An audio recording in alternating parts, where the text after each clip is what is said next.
Hi everyone, today I'm going to be showing you how to easily switch between different views in Omi to work more efficiently on your scenes. So when you open a scene, you'll land directly in camera view. That's the little camera icon that's down here. So right next to it is going to be your work view, the one with the cursor emoji. So let's see what the difference is. So the camera view lets you edit your scene while seeing a preview, this box right here. That shows what the final result will look like. In this view, some elements might look blurry or low quality, like if your 3D product isn't super sharp or the label looks a bit fuzzy, that's totally normal. It helps the tool run more smoothly and helps you move around things easily. If you want to see exactly how your final render will look once it's generated, just rely on this preview box here. When you move the camera, you'll notice that the preview updates too, so that camera movement will affect your final render. Any changes you make here will impact the final output in camera view. Now, when I switch to work view, the cursor emoji, it's like putting the camera on a tripod. The camera stays in place. So if I move around in work view, it's like I'm walking through the scene myself, like in a real photo shoot.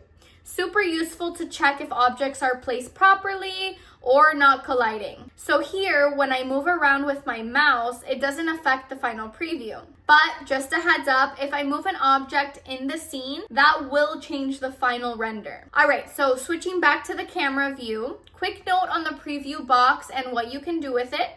You can resize or move it by clicking the corner here or by using the little buttons on the top right. Minimize the preview or maximize the preview. You can also drag it around easily with your mouse. So the preview saves automatically every few seconds, but if your scene is heavy or your internet is slow, it might take a bit longer. And if you want to manually save it, there's a button for that too. Just click it to force a save. Once you're happy with how your scene looks, just hit generate right here. And that's it. You now know the basics of navigating in Omi more effectively, and tutorial done.